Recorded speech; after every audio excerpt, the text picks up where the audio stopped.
Field of 68 After Dark Sunday evening edition, and we hope you brought your appetites, folks, because Feast Week is here, and we are going to break it all down for you. Great slate of basketball today, though. Like, I woke up this morning, I knew I had to host this show tonight. I didn't realize how many great games there were today, and basketball fans everywhere were treated to some high-quality college basketball. My name is Greg Waddell. I am joined tonight by Randolph Childress and by Matt McCall. Gentlemen, it is great to see you. It's great to be here with you. As always, we are powered by the good folks at Bet Rivers. You can find us on the SiriusXM app and our YouTube channel. Go to the Field of 68. Click that subscribe button if you are watching us there. Boys, we're going to start with toasts of the evening. I don't know that we've been doing this every night on the Field of 68 After Dark, but we need to do it tonight. So, Mr. McCall, I'm going to go to you first. I know you got someone special you want to shout out tonight. What's your toast of the evening? I got to give a toast to Dusty May and the Florida Atlantic Owls. It's the closest school to where I'm currently living. They knocked off the Gators. They followed that up with 2 wins at home versus a very good Bryant team, a good Detroit team. They're off to a 4-1 start. Down here in South Florida, we need fans to get more excited about basketball. So my toast is to Dusty May and the FAU Owls. Cheers. I don't have an actual glass tonight. Rob Doster's I do. I got the Waterloo sparkling water. Here we go. There we go. Water to water. Cheers. RC, who you got? I got to go with the Wahoos of Virginia after the week that community's had and everything that they're dealing with, and for that team to come out and respond and beat Baylor and Illinois, back-to-back games is impressive. I mean, I don't know if anybody in the country is dealing with anything more, worse than what they're dealing with. And for those guys to rally up and play as hard and play as well as they did, I mean, just a credit to Tony Bennett and his staff. I mean, just a great week. And like I said, cheers to Virginia Cavaliers. Cheers. Yeah, it's a good one.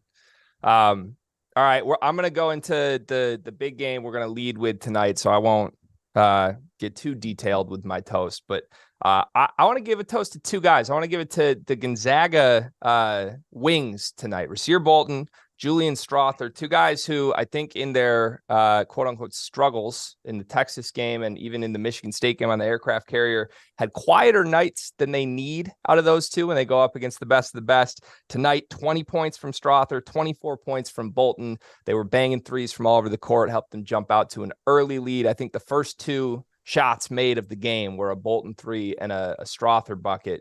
And I'm like, oh yeah, they're here tonight. That's a different Gonzaga team when they have those 2. So cheers to Gonzaga wings. All right, let's stay in that game because I think that is the story tonight, at least on the front end. We're going to get in the Vegas tournament as well with Virginia taking home the prize. We'll break down that game against Illinois. We'll break down what we saw from Baylor and UCLA as well. We'll jump. I know people probably saw this on our Twitter just a few moments ago, but Michigan was, very close to the edge tonight against Ohio. It took a crazy buzzer beater from Ohio to send it to overtime. We will get to the Wolverines' problems later in the show as well, but we'll start with Kentucky and Gonzaga. Gonzaga pulls away with a 16-point victory, looking much like the Gonzaga we've seen the last few years. And I think this win was kind of much needed for Mark Few and his team after the way they struggled earlier this week against Texas. So RC, let's go to you first. What did you see from Gonzaga tonight that made the difference for them compared to their struggles earlier in the week? I thought they went to Drew Timmy early and got him going. And it was interesting to see between the 2 bigs, who was going to do that. And I thought that they did a really good job of going at him. They got Oscar Tshiebwe in foul trouble, which is something that you got to attack Kentucky and you want to do. And it looked like to me, Timmy took the matchup personally. I thought he went at him a little bit. He was really aggressive in trying to attack him and moving him and attacking him in many different ways. So you can tell they just seemed motivated. I don't know what that Kentucky team was doing the first half. They looked unmotivated. They just kind of just casually just walked out there. I thought like they felt like they were going to hit a switch and turn it on. But credit to Gonzaga. They needed to win. They were at home. But I think both of these teams, after the recent performances, needed to win. So it was just interesting to see Kentucky come out as flat as they did. But credit to Gonzaga. They had a lot to do with that. Matt, do you think that this game says more about Kentucky and who they are, the result of this game being a 16-point loss, right? Or does it say more about who Gonzaga truly is going forward this season? I think first and foremost, I want to credit both coaches for playing the game and for scheduling the game and for Cal taking his team out there to play this game. And, you look at Gonzaga and just the overall schedule that they have and even the games that they have coming up. But, we would be having a different conversation had versus Michigan State, Kentucky handled special situations a little bit differently, right? I mean, Kentucky had the game won at the end of that game and messed up the length of the floor situation. So I think it's a little bit of a different conversation. But I agree with RC just in terms of the first half, especially with the crowd that was in there. Kentucky didn't seem to have that level of effort that they normally play with. And again, they had some chances down the stretch. They cut into the lead. They had opportunities, but I think you got to give Gonzaga just credit the way that they bounced back. And, I think that, you go back to the Texas game and why Texas had so much success. And me and RC were talking about this off the air. Texas had so much success against Gonzaga because they got Timmy on the run. They put him in pick and rolls. They spread the floor out. They had spacing. And that's not really what Kentucky does on offense. And that played into Gonzaga's hands, in my opinion. Do you think that's just matchup thing specific to this game, or is that something that could linger for Kentucky? Because me watching this tonight, and actually the guy who runs the Field of 68 daily, Mike Miller, sent a text right before we hopped on the show that was like, I'd like to know what you guys think of Oscar Tshiebwe and just how he plays. Does that set this team with this personnel potentially up for failure on the offensive side of the ball? I jotted some quick numbers down, but 6 for 25 from 3 tonight, 7 for 25 versus Michigan State. CJ Frederick was brought in to shoot. But I think you go up and down the personnel side of who Kentucky wants on the floor in big moments. They don't have great spacing for him. Oscar, as great as he is as a motor guy, the putbacks, the rebounds, not necessarily the most skilled low post scorer. So I'm trying to watch this game and wonder, how does Kentucky even want to score? It's not ball screens. It's kind of just a mucked up game, right? What is that going to look like later in the season, Matt?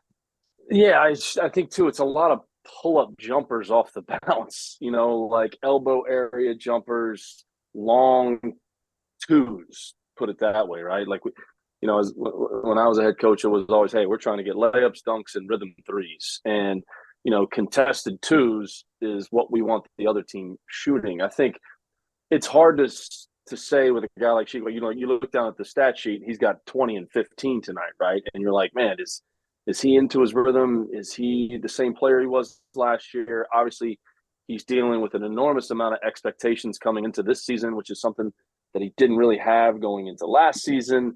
How is that affecting him? Is he in his rhythm, his injury, and everything like that? But I think floor spacing for Kentucky is a bit of an issue. And two, I think the other thing, do teams moving forward, do you see teams even try to play them a little more zone? You're successful with giving up offensive rebounds if you do that with Tshiebwe, but how does the spacing play out for Kentucky moving forward? I think that's going to be a big issue for them. RC, we saw him in person. I don't know how it changes, though. Greg. How where does it change, Matt? I mean, who you look at their roster, the only guys that can make threes for them is going to be Frederick, Has-to, and Reeves. I mean, where else is it coming from? If those guys aren't making them, and even if, we talked about earlier about Toppin, I think Toppin is almost better when Oscar Tshiebwe's out of the game. Yeah. He's better when he's out, and you're playing these guys together, and all that does is restrict the paint even more. And then you throw into that's not Sevier Willis' strength. And right. he's probably your best all-around guard. So they have to get better on the defensive end. I mean, that's what it is. They're going to have to play up. They can't, they're going to get up tempo. I think they did a good job of trying to get out and run, but they got to be better on the defensive end, turn defense into the offense, and they got to have a better commitment with that. That's the issue I think they have with Oscar Tshiebwe at times, because he's not a great ball screen defender. Yeah, we talked about it in person a little bit earlier this week, RC, when we saw these guys. But, it kind of feels like just it's not the Kentucky guards talent-wise maybe we've seen in the past. And that's no shot at Severe Wheeler, but you're used to a Tyrese Maxey or even at times, a Ty Washington, like a guy who can just go out and get you 20 and do some scoring off the bounce. I don't think this team has that guy. And I think we alluded to it a little bit after the Champions Classic, but I think the hope would be that maybe Cason Wallace can be that guy. And I thought he was better tonight. He had 14 points, 2 rebounds, 2 assists, 2 for 3 from 3. But the more that I see of him, I just don't know if that's really his game. Like, can he become the volume go-to scorer that this team might need, RC? What do you think? They need him to do that on the perimeter. But what happens, he has to do primary ball handling responsibilities when Severe Wheeler leaves. So that's a lot to ask for a freshman to come in if that's not naturally what he does. So you want him to score, and then all of a sudden you're like, all right, I want you to be my backup PG and facilitate for everyone else. There's not a lot of creators on this team. There's not a lot of guys. I mean, Oscar is going to do it outside, but on the perimeter, who is creating opportunities for someone else besides Severe Wheeler? So now you got to ask, Wallace to do it. And again, that's a lot on his plate. He'll be better at it as the season goes on. But right now, he's got a lot to deal with. And there's so much coming at that team, right now, because they've lost 2 games already. They're 3-2. In Kentucky, in Lexington, the sky's falling right now. And he has to hear that as a freshman. He's never even experienced anything like what he's going through now, because all he's hearing is what he's not compared to all their freshmen. John Wall. And this guy, you're not John Wall. You're not, so you're not John Wall. You're not. He'll get that. He'll get that. He'll get through it. He'll be better at it. But again, this team struggles from the perimeter. And I don't know if they can fix it. It's just a matter of finding. The hardest job for me, I think, for Kyle this year is finding out what combination works. And you've had so many injuries early on. They missed so much practice time. I know people don't want to hear that, but they missed so much practice time. You don't know what works because guys have been out. And I think that'll be his hardest job going forward, because this team, one, we know shooting, they'll have games where Frederick's going to get hot, hit some shots. Reed's been scoring about 12 a game, but he's shooting okay. He's not a volume 3-point shooter. They just don't have that. So is Toppin going to knock down a couple? I mean, I don't think they'll be 6 for 25, but I also know they're not a 12 for 25 team consistently either. Yeah, but Greg, I agree with RC too. I think they've got to develop an identity on the defensive end of the floor, right? Because if they can put their chips there and hang their hat on that and develop an idea to maybe create some steals, get into passing lanes and push the tempo and get out on the break with their athletes, that's where they can score. If they get into a half-court game and teams are going to pack it in and play a pack line defense and almost dare them to shoot from the perimeter, I think that's where they'll really, really struggle. But put your identity on the defensive end of the floor, deny, get in some passing lanes and get transition opportunities. And listen, when you do that in Rupp Arena, I mean, the roof comes off with how many people are in there, right? I mean, I've been in there plenty of times, and that place gets loud. That's an extra, 4 or 5 points a game. So I think that's where they got to put more of their focus, like RC had said earlier. They got to put more focus on the defensive end and just try to get some more easy baskets, because they'll struggle in the half court, and we saw it. Yeah, and I think personnel-wise, I don't have any questions that this team could be an elite defensive team. I love Cason Wallace on that end. Obviously, Shibwe is an anchor, but I think Toppin's a pretty damn good defender. Like, I think the guys they want to play can 100% buy into that. It's just, are they going to go out and execute on it? The one guy I would have a concern with, okay, we got to win games on the defensive side of the ball, is CJ Frederick. Guy who started in the Iowa system. He didn't shoot the ball well tonight. They want him to be the volume shooter and provide the spacing for this team. But I don't know that I'd say it's a coincidence that the 2 Gonzaga 2-guard and the wings that I talked about had a pretty big night. He might give up quite a few on that end this year. So if they do become that defensive team, I'd be curious if, does Reeves make an impact on that end? Does he cut into the minutes there? I don't know. We'll have to wait and see. But let's go to the Gonzaga side of this a little more, because I feel like, I don't want to be the show that we have to talk Kentucky, right? Because of the drama that is the frustrations of that fan base with John Calipari right now, and they're Kentucky. But Gonzaga they're Gonzaga too at the same time. So I don't want to just talk about the loss and the negatives from this game, because I thought Gonzaga was pretty damn good. But looking through the box score, the thing that I guess surprised me the most, which I don't feel like I noticed watching the game in real time was as far as scoring goes, they didn't really need anything from their point guards tonight, from Nolan Hickman, from Hunter Salas. And I wouldn't call Malachi Smith a point guard the way they use him, but he's kind of that third guy in the three-headed monster that is the Gonzaga backcourt. 10 combined points from those three guys tonight.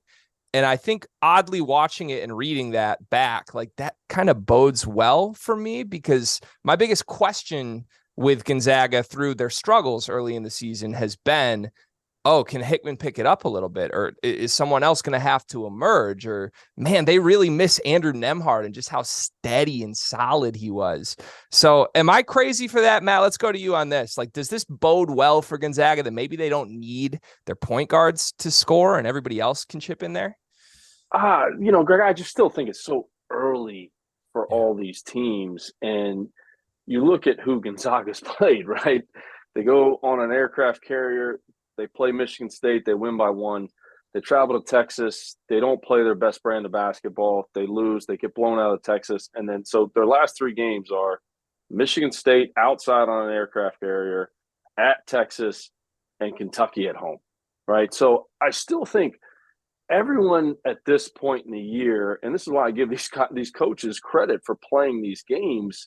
They started the season off, they played North Florida, but they have really challenged themselves because everybody's still trying to figure it out. You're still trying to find your identity, what works, what combinations work, and, rotations and different things like that. And, Mark Few's a Hall of Fame coach, but still, you're 4 games into the season and you're still trying to figure that out. So I just think it's too early to say that. The last Field of 68 I was on, I thought that Malachi Smith, just doing what he did at Chattanooga, the year that he had, the big shots that he made, and I know it was the Southern Conference, but still he did it in big games and played in the NCAA tournament. I thought that he was a bit of an X factor. He's a guy right now that's in a different role, right? I mean, you're the man there. You're getting the shots. You're SoCon Player of the Year, and now he's in a role that he's coming off the bench. So I just think everybody's still trying to figure it out. And I think it's a little bit too early to say, hey, they can win this way, they can win that way, whatever it may be. I just think it's really too early in the season for that. Yeah, they can win a lot of ways, right? RC. Yeah. I mean, that's. I mean, I think to summarize that, I think like that's this the is tease of this team. I mean, what you talked about, I was a big Malachi Smith fan, and I'm shocked that they're going to have to get some production from their bench, though, because it's not just Malachi Smith we're talking about. We talked about Hunter Salas, but we also talk about Efton Reed. He's a big, a 5-star kid coming in that was obviously went to LSU, and then he's here now. I thought he's groomed to be the next guy kind of when Timmy left, but he's also skilled enough to contribute on this team. And right now he's not playing, and they're not getting any production. I think tonight they got 8 points from their bench, and as they get playing these games, like they got Baylor coming up, they have Alabama coming up. When they get through conference, they can get away with that. So hopefully as they get through conference, they can get some confidence in these younger guys that they're going to need if they want to make a run in Houston. Yeah, I think, Greg, too, like the biggest issue for them right now is turnovers. Yes. Going into the game, it was they had 40 assists and 52 turnovers on the year, and then throw in another 18 tonight. I mean, that's 60 turnovers through 4 games. They've got to get that rectified somehow, right? I mean, that's a lot of turnovers through 4 games. Yeah, it's a ton. I noticed it very early in this game. I think Gonzaga jumped out. They were up 10 pretty early, like maybe first TV timeout, up 10. And the graphic comes on screen, 5 Gonzaga turnovers already to 0 for Kentucky.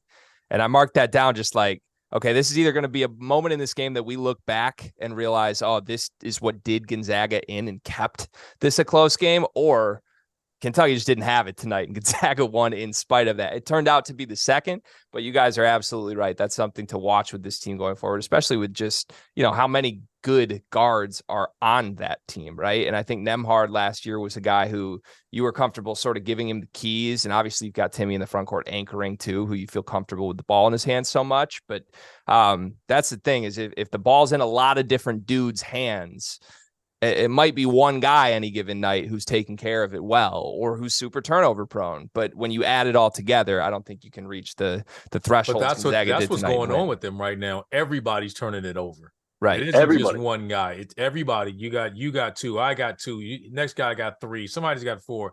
Everybody's turning the basketball. They're just not. They're playing loose. They're playing free. You want to share the ball, but right now, everybody in that roster is turning it over, and they got to find some stability in it, and that'll be something that comes along.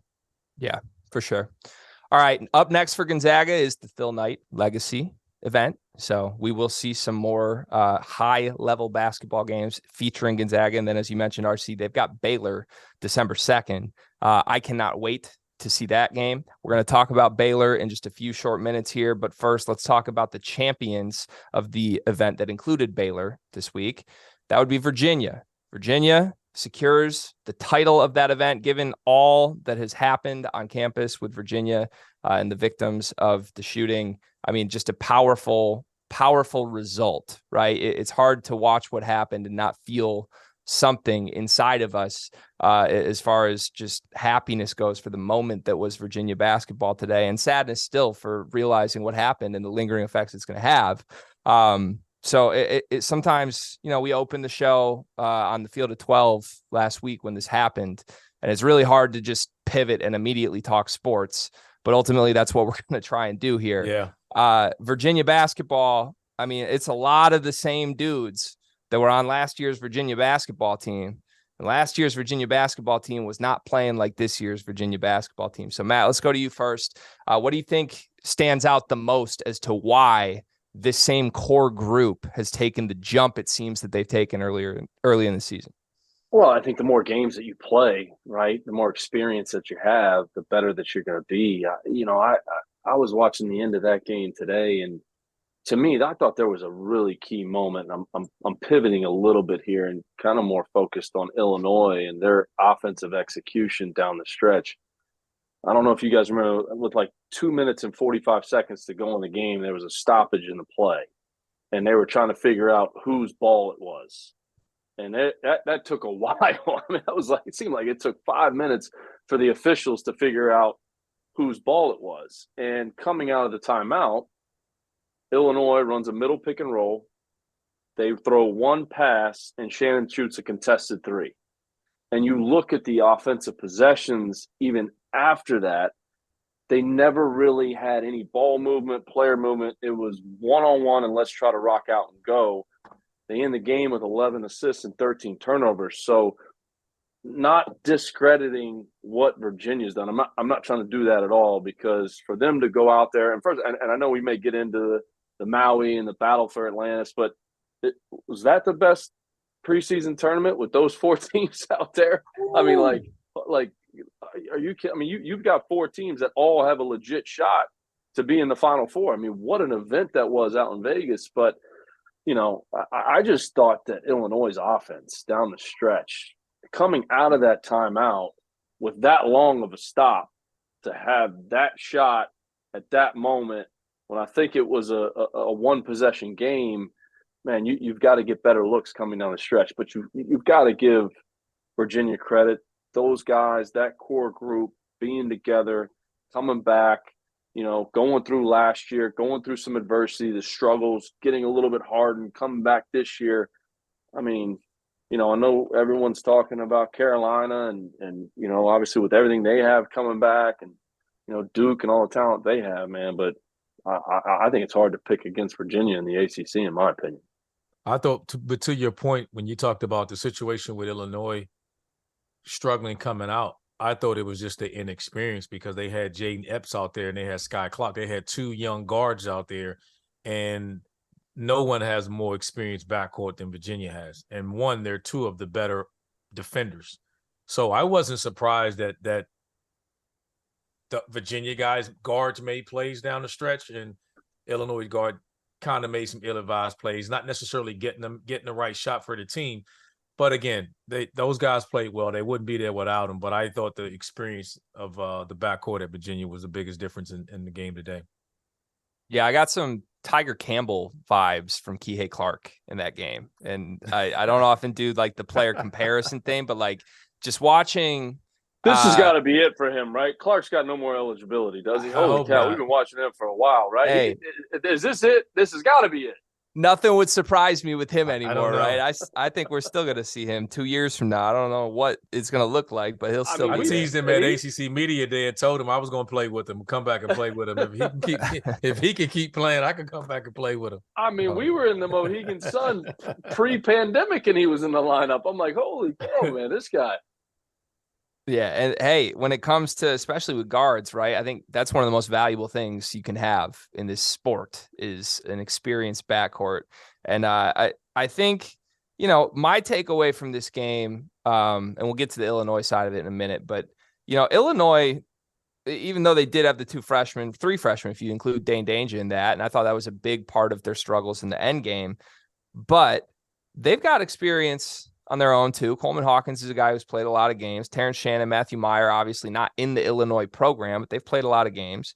But to me, the thing that felt so different and very distinctly there with Virginia that didn't feel like it was there for Illinois was that Virginia has such a clearly defined rotation and roles even right now. Like they're almost really just playing like a 6.5 man rotation. I like what Vanderplas is giving them off the bench. I think that's new and feels different from last year, but man, those 5 starters are pretty much on the floor the whole game. And they all know what they're supposed to do. Franklin knows he's supposed to be out there and hunt shots. Beekman knows he's supposed to be a secondary creator.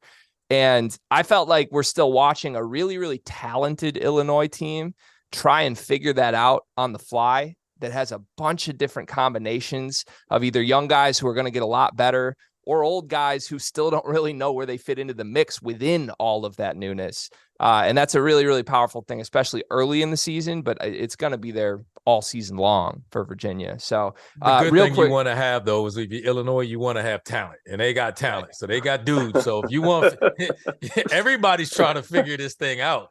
But if you want to figure it out, I'd rather figure it out with some dudes than trying to figure it out when I don't know where the hell I'm getting my points and stuff from. So I think the Illini is going to be fine. I'm not really worried about them. You're right. Let's we're going to do the Illinois side of this in just a moment. But first, we actually have an interview from the Field of 68's own Jeff Goodman with Virginia head coach Tony Bennett.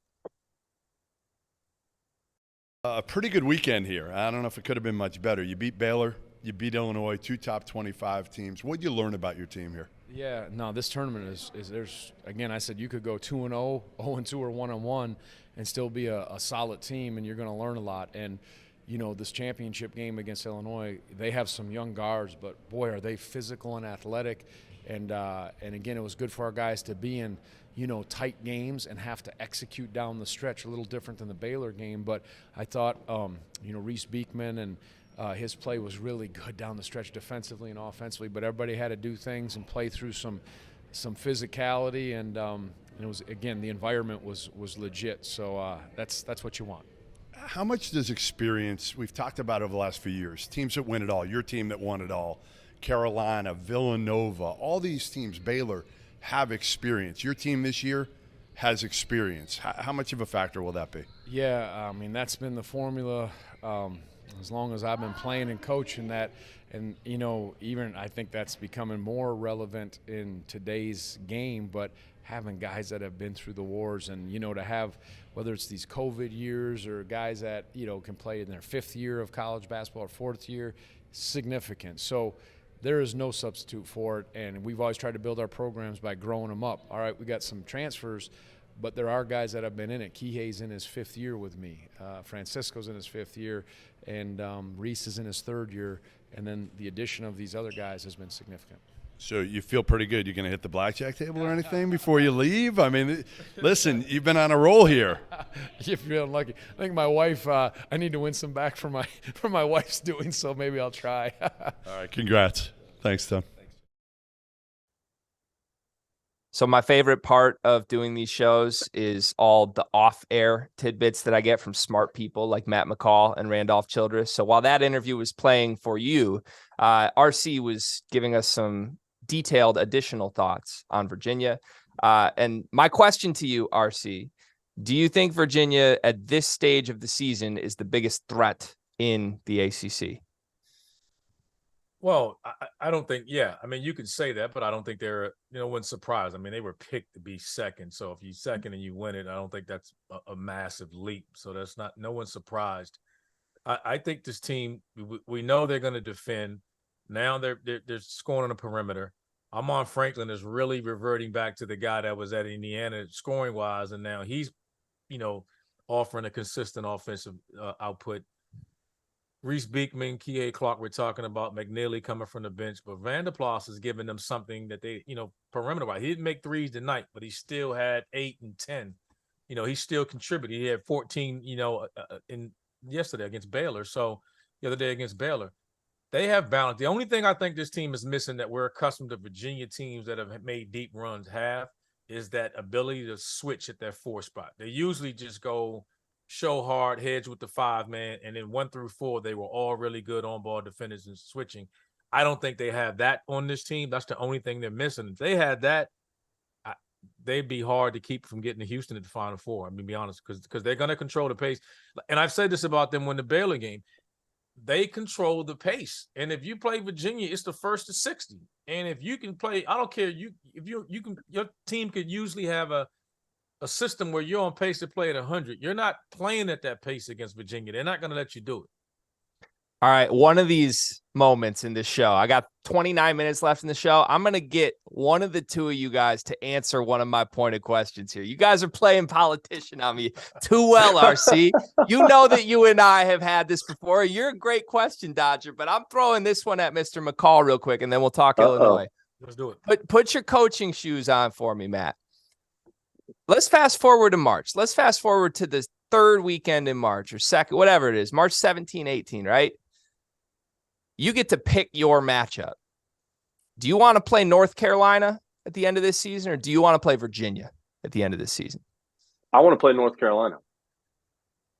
I think North Carolina is dealing with a little bit, and that's just hard to say because it's North Carolina, but I think expectations are one of the hardest things to deal with in sports. And when I was a head coach at Chattanooga and we had won 29 games and we came back the next year, we had to let core group back. We had some guys back, going through that next season, that first national championship in 06, where there was really no expectations on that team at Florida, to going to the following year in 07 when all the expectations are on it.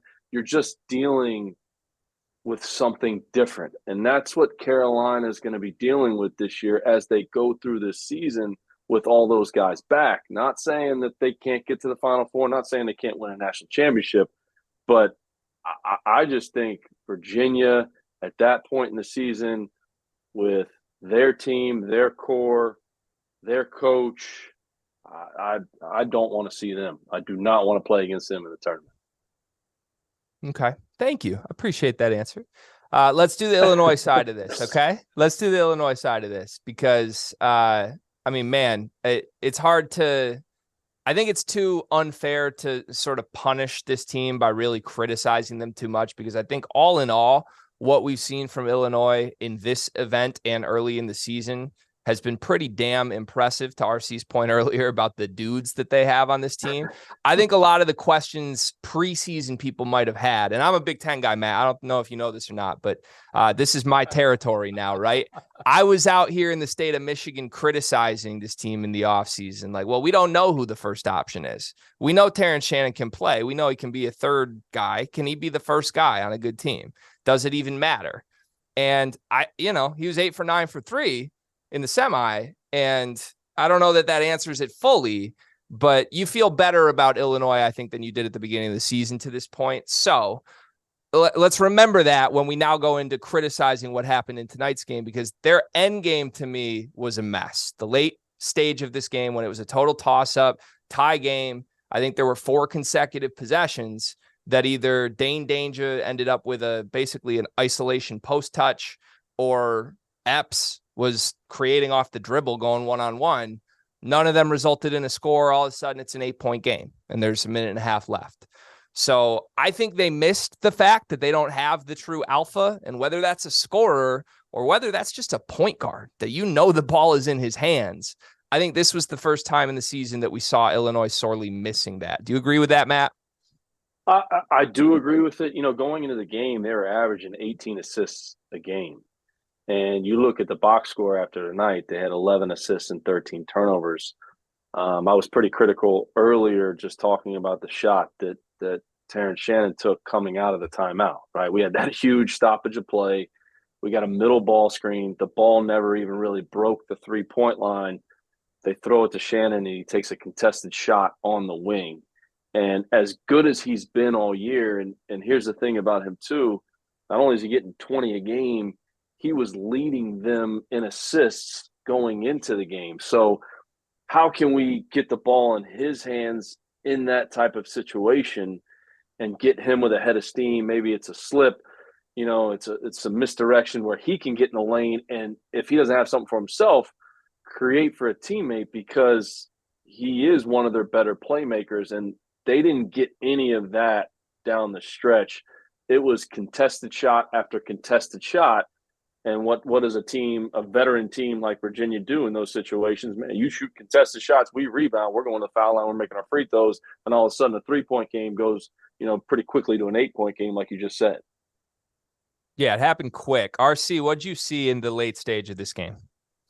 Like I said, I saw a freshman playing against fifth-year guys, and I saw experience. And listen, they're not just experienced. They're two of the better defensive guards that you're going to come across. Reese Beekman is a ACC Defensive Player of the Year candidate.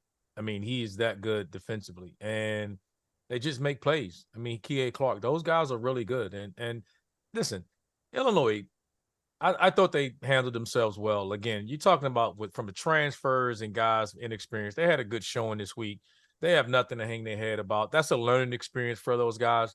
They'll get better down the stretch. It's nothing to me that's concerning that I saw. Just a matter of just those guys got to learn from that. You're going to be in games like that.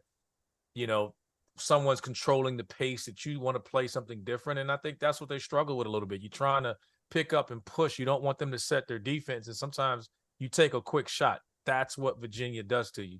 You want to try to attack them before they can set their defense. You take a quick shot. Now you got to come down and guard for the entire shot clock again. And that's just what they do. That's what makes Virginia so special. I think it's going to be interesting too. Not to cut you off, but you're good. They play Lindenwood, and then it's versus Syracuse, at Maryland versus Texas, right? So this tournament that they just played in, these two games, Coach Underwood, he's a terrific coach. They're going to go back, cut this film up. Yeah. But this experience they went through, it's made them better, right? To get prepared for what they got coming out. 3 of these next 4. I mean, they're going to get pushed, no question. Yeah, I don't want to fast forward because there's a lot of great hoops coming up this week, but that Illinois-Texas game, I'm pretty damn excited to see that one. So the last thing for me on Illinois, and I think the jury's still out. I think I still want to see this team in tight games a little more before I can make a call one way or the other if this is going to really hurt them by the time we get to March. But the thing with Shannon, he's been as good as I think anyone could reasonably expect through 5 games for Illinois. I mean, you look at the numbers, you can read them out loud if you want. 24 points, 7 rebounds, 3 assists on the year. Like that's superstar stuff, right? I think whoever was calling tonight's game was throwing out potential Wooden Award winner with him. I don't know that I can get there with him yet, but here's my issue with Shannon is he's not going to shoot 8 for 9 from 3 probably again this season. That was like an out-of-body experience for him. Now, he can make threes. He's a shooter, but he's not going to do that close to that any given night. What I think he might do frequently is have 4, 5, 6 turnovers in a game. Tonight, he had 6. And it's that defense. Like, they're not going to see that defense in the Big Ten. Not going to happen. But I thought a few of them were a little him between the ears, kind of letting one bad play turn into another. I think it was, you could feel the game slipping and you could feel Illinois turning to him to be the guy who has the answer. And I think it sort of started to make him do a little too much instead of letting the game come to him, which is where he's so damn good when he's able to do that. So I want to see them in more high pressure, high intensity situations, see what that looks like, because when you add up the sum of Illinois' parts I think that's the best team in the Big Ten. But right now, it felt like they're a team still searching for who to turn to when the going gets tough. And we'll see. We'll see if Shannon can be that guy in the future for this team. Let's go to game 2 from that event, which was Baylor and UCLA tonight. A pretty fun game. I mean, just from a viewing standpoint, I thought this was one of the more enjoyable watches of the early season. Baylor ekes out a 5-point win in the end. It felt like they were sort of in control almost constantly. UCLA came back, tied it plenty of times throughout the game, but anytime they got close to really taking a lead, Baylor sort of just snatched it and dangled it out in front of them. That Baylor backcourt, I mean, we've been saying this for 4 years now at this point, going back to the Butler-Mitchell thing, but they've got the best guards in the country, right, RC? It's hard to argue that. And we talked about that in preseason. That's why we were so high on them. But it was a good game. I mean, I thought it was one of the more entertaining games that we've seen. I mean, there was no quitting UCLA. And as we're talking about some of these early teams, we talked about how tough this tournament was. Somebody had to leave this tournament 0-2. And it was the Bruins. The number 8, like the number 8 team in the country didn't win a game in this event. I mean, that's how loaded this event was. And I thought they played better today than they played the other day. And listen, give Baylor credit. I mean, those guys, they're back. That guard play is just, I mean, they got to hang their hat on it. And that's what they're going to do. But they just deliver time and time again. And I think in the end, they're going to be right there again. I mean, I don't know who matches up with them with that guard play. Good luck with that. Yeah, I don't know what you do on the coaching side. Like, how do you even try to prepare for that, Matt? Like, is there anything you can do? I mean, when you're playing against 2 guys like that, it's like pick your poison, right? Like who are you putting the focus on? Who are you putting your best defender on? Are we, going to try to trap him in ball screens? What are we doing? It's pick your poison. I thought a huge play in that game too. Flagler kind of took a tough shot. I want to say it was a 3-point game. There may have been, minute 45, minute and a half to go. And Campbell comes down and they run an action. They actually had 2 guys rolling to the rim and he tries to throw a lob pass and ended up turning it over at that. It was a 3-point, 1-possession game at that moment. But, Jeff Goodman, UCLA national championship. I know that was his pick. Obviously, I think UCLA is good. I think their biggest issue, even coming out of this tournament that Mick Cronin's gonna look at is, the 2 games there they gave up 48% from the 3-point line in one game and 12 makes, and then to 36% and 10 makes in another game. So that 3-point field goal percentage defense, they got to find a way to get that corrected. But I know Jeff Goodman's got them winning the national championship. I'm not saying that they can't do that, but I agree with RC. That was a very entertaining basketball game today. It was. Yeah. Fans everywhere won from that one. I think if they are to even approach Jeff Goodman's level of praise for this team this season, I think that they have to get more from Amari Bailey. And it's a lot for any freshman to come in and really contribute. But I think the talent is there with him tonight. 5 points, 21 minutes, 2 for 5 from the field. To me, just again, I keep saying the word, I feel like it's my buzzword tonight, but personnel wise, I think this UCLA team needs a third guy to step up with Jaquez and Campbell on the scoring side. Tonight it was Clark. Maybe that will continue. But Bailey to me would be the guy on paper that I'm like, oh, he can really help this team in ways that we didn't see against Baylor tonight. I don't know though. I think Jeff may have, surprise, Jeff may have had a little interesting little pick preseason with that one, right? But no, I mean, in fairness to that, I mean, you're talking about, think about the freshmen in this. Think about all the hype. Keontae didn't play great. Yeah. Right? Bona was in foul trouble and Amari struggled. But that's what happens when you're dealing with, at this level of competition, when you're dealing with young guys. You just don't know what you're going to get. Now, I think all 3 of these guys will be significantly better as the season goes on because they got guys around them that allowed them to play games like this. And they still had a chance at winning when they don't have to be great. Like Keontae wasn't great today. If he's at another school and he plays like this, they lose.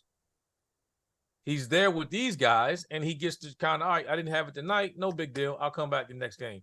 And the same thing with UCLA. This game could have gone either way. They just made more plays. I mean, some of the shots that the playmaking ability of Baylor's guards is like there's not many teams that have that outside of Houston. Maybe Carolina. There's probably only 2 or 3 other teams that have guys that can multiple guards that can make plays like those guys can. But again, when you're dealing with some of these young guys, you just don't know what they're going to get, particularly early on. It's why some teams just play a lot of bye games to try to get these guys' confidence going. You're not going to make a lot of confidence playing against top 10 teams in the country. So on that note, though, RC, I've been thinking about this and waiting for the right moment to sort of unveil this conversation on the field of 68. And I've decided this is the right moment because you just led me there. So all offseason, we call this the year of the big. That's what go buy the almanac, by the way. You can still buy the almanac. It's the greatest resource you're going to find. Every college basketball team. We had a team of writers interview every single coach in the country. And anything you want to learn about college basketball teams, you can find in the almanac. We called it the year of the big. That's the name of the almanac, right? Every single national player of the year candidate going into the season was basically a center. And I find myself 2 weeks into this season identifying teams I think can win a national title. And it's not at all based on who has the best big. It's not at all based on whatever those teams are, right? Those guys are great. The players aren't playing poorly necessarily. But, I mean, the teams that impress me most right now, Baylor, Houston, Texas, talk about that backcourt with Hunter and Carr. And UNC hasn't necessarily impressed us, but no one's writing them off as far as a title contender goes.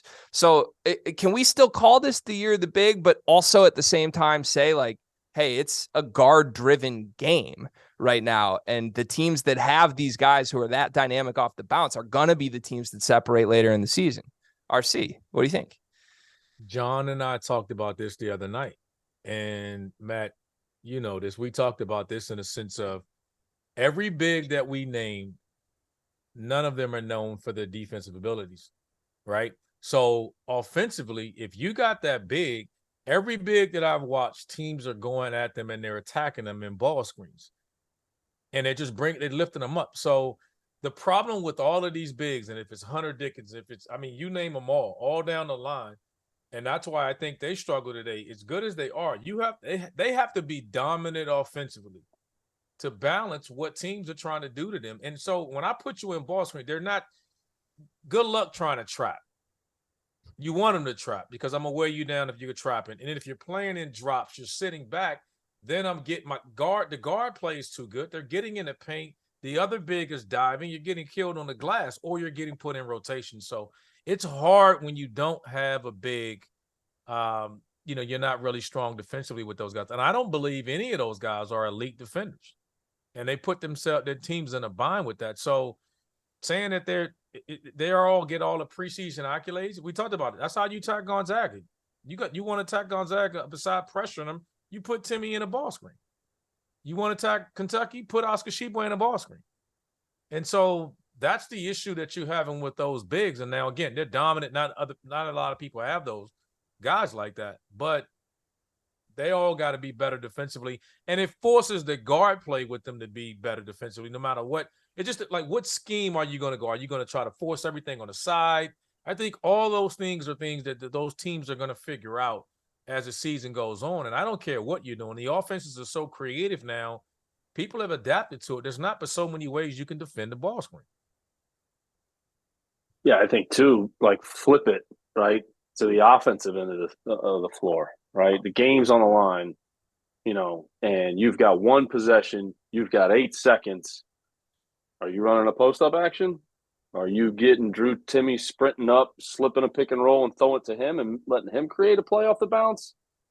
No, you're going to put the ball in Marcus Sasser's hands and let him go, right? So, we talk and listen, that's not a discredit to Tshiebwe and Timme and Hunter Dickinson. All these guys are all terrific. Great guys. They're great. They're great. Players. But at the end of the day, the ball in a guard's hands to be able to go and create the play on offense when the game's on the line.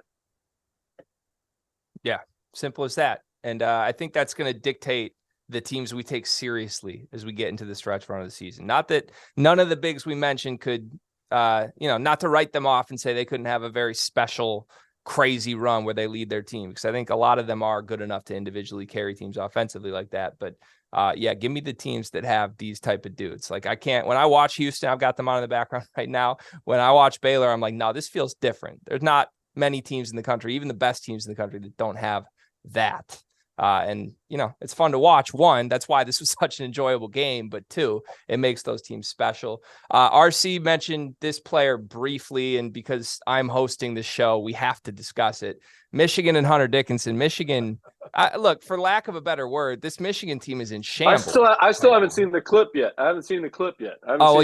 Matt, you pull. I think we sent it to you. If not, I'll copy paste it and I'll text it to you right now. So we'll go to RC, because I believe he's seen the clip here. But look, first of all, let's just start with the clip. Ohio runs one of the wildest sequences we've ever seen. I don't know that you could say they drew this up. I highly doubt they drew that up, but they throw the full court pass. It bounces off the backboard. Player misses a bunny to essentially send the game to overtime. They get a putback, though, at the buzzer. Michigan does win in overtime, but I mean, man, this is now the second time that Michigan survives in the early season against a MAC opponent, with Eastern Michigan and with Ohio. There's a not too distant world, RC, that this Michigan team is sitting here with 3 losses when you add the Arizona State blowout at this point in the season. So I don't know how much you watched of that. Hopefully not much, because there was much better basketball going on. But from what you can glean with this team, is this team going to get it right soon, or is this going to be this version of Michigan this season? Again, now, we talked about having it. Let's be honest. I mean, Hunter Dickinson's a dude now. He's capable of as you figure things out. I think that's what these guys allow you time to do is figure out, all right, let's establish you as we figure out the rest of our team. I think Michigan's doing that. Like, this team lost a lot.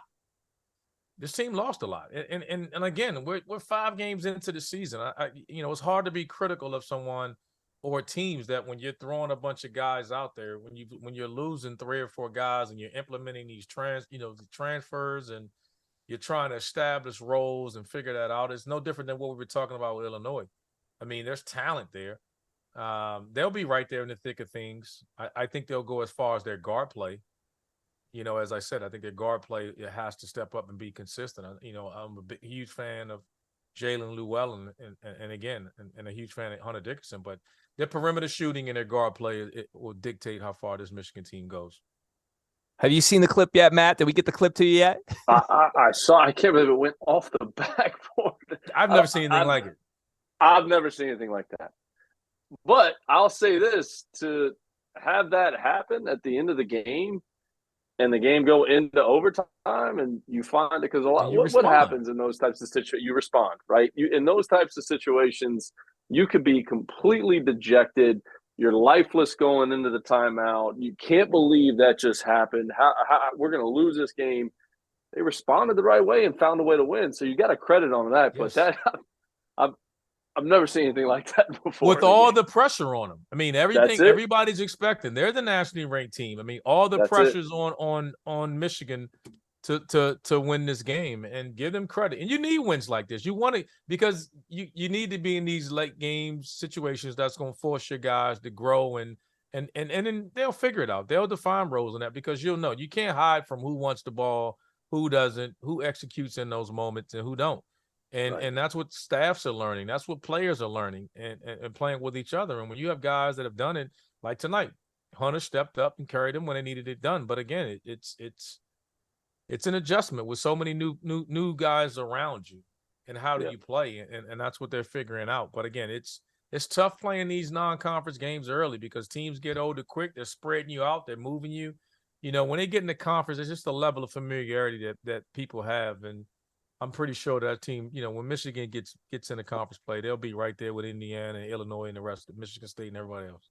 And actually, I think you bring up a good point too. Like, and I don't know if we got time to get into this in terms of like the MTEs and the battle for Atlantis and Maui and all this. Yeah. I think sometimes when you have a young team and you get into these games, one of two things can happen, and it kind of can dictate your season going forward.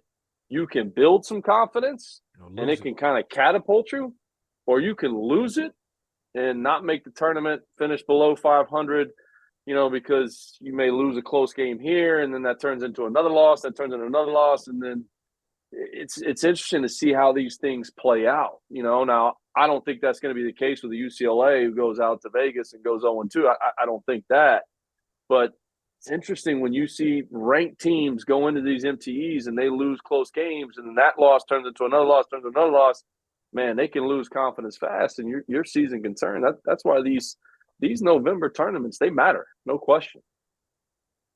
Yeah, I think that is honestly something I feel like I'm, as a viewer and a fan, right? I feel like I'm picking up on that a little bit from this Michigan team. They look to me like a team that, at least in the guard spot particularly, felt very indecisive and very trying to not make a mistake tonight. And look, they got ran out of the gym against Arizona State the last time that they were on a court together. And that's not a particularly great Arizona State team, but that's a team that, they came out and played hard and just sort of punked them. And I think it was a wake-up call, but we're going on in 5 games in this young season. We're going on 5 quote-unquote wake-up calls now when you have whatever the Imani Bates game was, followed by a blowout loss to Arizona State, followed by what you would hope would be an inspired performance against this Ohio team off the heels of that Arizona State game. And to me, it's 2 things with this Michigan team. One is on the defensive side of the ball. They are not really guarding anybody. And I don't know where they're at on the advanced metrics, the Ken Pom ranks right now. I don't think it's updated since after this game. But I'll say dropping. this about the Ken Pom rankings right now. I think you throw all that crap, and Matt, you can attest to this as well. You throw that crap out of the window. And the reason I say none of that, I'm not saying this about Ken Pom, but in general, you throw the analytics out right now because so much of the analytics is dictated off the schedule you play. So if you hadn't played anybody, and you're blowing teams data out by 25, we're the 5th ranked defensive team in the country. Well, I've beaten the 13th grade. So what is it supposed to do? We're really good. It sounds good. And then you go off and you play somebody and you get your head beaten. That's just why Kentucky's playing these games. That's why Gonzaga's playing these games. Gonzaga has to do it because they know when they get in the conference, they're not going to be really challenged and stuff. So some of these other teams like Michigan are saying, hey, let's play some of these other schools because when we get into our conference play, we got enough nationally ranked opponents to play. So everybody kind of does it differently, but I wouldn't – that stuff will sort itself out early on. And then because it's a double-edged sword. You don't want to play too many Power 5 schools, but when you start playing these mid-major schools, they're spreading you out. They're doing things that just not the style of play that you're accustomed to in your league. So it's a catch-22, either way. But I wouldn't buy too much into the analytics right now because unless you're telling me what the analytics are going to say about the team that wins Maui. Because you go through that field, you're going to have to play somebody. We know Virginia was guarding it. Any of us surprised that Virginia defended well and they won? Like, duh. They're going to be top 10 in the country. Like check, on to the next. So I think it's got to be context, and those are the things that teams got to figure out. Because another thing I think teams are trying to do is teams are playing guys on their bench right now, trying to develop it. Because as the season goes on, they're going to start shortening these benches. People are trying to play 10 guys. And all of a sudden, you're going to see teams shortening that rotation. So some of these guys, if you don't pick it up on a defensive end, you're going to find yourself out of the rotation and not playing come conference play, come January, come February. So teams are playing guys. Like Michigan is another team. They didn't get much production from their bench tonight. They got less than 10 points. Like, who's going to step up and give them something from the bench? So I think that's a lot of what a lot of teams are trying to figure out as well. That's part of this, the pieces to the puzzle that teams are adjusting to now. Used to call it gathering data. Yeah. Right? We're gathering data. Coach, why am I not playing? Because I got data now. Right? I got data. You got 3 assists and 14 turnovers. Right. That's why. Right. You're shooting 26% from the field. That's why. Your plus minus is minus 20 through 8 games. Right. Well, what do you mean that's what is plus minus? Yeah. When you're in the game, we're not winning. Come sit next to me and let me explain it to you why the game's going on. Let me explain to you plus minus. Now, plus minus right now, it doesn't really matter because we don't have enough data, right? Yeah. We've only played 3 games, like you're saying, RC. But, man, we get 8th, 9th game right before we're starting to get into conference play, and your plus minus is minus 32. You can come sit right over here. Hey, come talk to me. That means the team is better when you're sitting over here by me. That's what it exactly means. Right. That's what it means. Sadly, I think to bring it full circle on the Michigan side of this, I think there's a lot of guys that Jawan and Coach Howard's staff might be having those conversations with right now of, hey, here's why you're not going to play more in the future. He needs a couple of them that he can point to and say, oh, you earned something here, but we'll see. But every coach is going to have those conversations, though. So you're right. You're right. You're right. All right. We're coming up on an hour here. This was the Field of 68 After Dark. We are, as always, brought to you by Bet Rivers. You can listen to us on the Sirius XM app, fieldof68.shop. You can get some merch. We've got a brand new collection that's going to be dropping tomorrow morning. Stay tuned for that. And I'd like one thing from you guys on the way out, Mr. Matt McCall, Mr. Randolph Childress. Let's go to Matt first on this one. Give me one thing. I'm surprising you with this, by the way, too. So if I put you on the spot, I apologize. But give me one thing you learned this week from college basketball, from the week that was leading into Feast Week. Give me one big thing you learned. I think that Gonzaga is as good as we advertised, even coming out of the Texas game, to be able to bounce back, have a performance like they did tonight. I think they're worthy of their top 5 ranking. And again, I credit Mark Few for just the schedule that he's put together. So I still think Gonzaga is a top 5 team in the country. RC? Again, I can't say enough about Virginia. I just think there's no handbook. You know, there's nothing written down. No one goes through that. And you know the players, the friends of your players, just the community and everything that happens. I mean, they're still going home to that. That's not going to blow over anytime soon. They're still living that. And for them it takes a championship pedigree and a Hall of Fame coach and Hall of Fame people. I mean, I know that staff, they're just great men and great people. And I'm sure they've been in the forefront of helping that community heal, and just been incredibly impressed with what they've done to respond to in that manner. But, you know, we're talking about basketball, and they've done that at the highest level, beating 2 ranked teams, but also dealing with something that far exceeds anything that we expect to be dealing with in collegiate athletics. Yeah, and obviously all of our hearts on behalf of the Field of 68 Network go out to the University of Virginia, those affected, the families, the players themselves. And that's a great note to end the show on. I don't think we're going to top that one, RC. So for Matt McCall, for Randolph Childress, for everybody here at the Field of 68, we will be back tomorrow night for another episode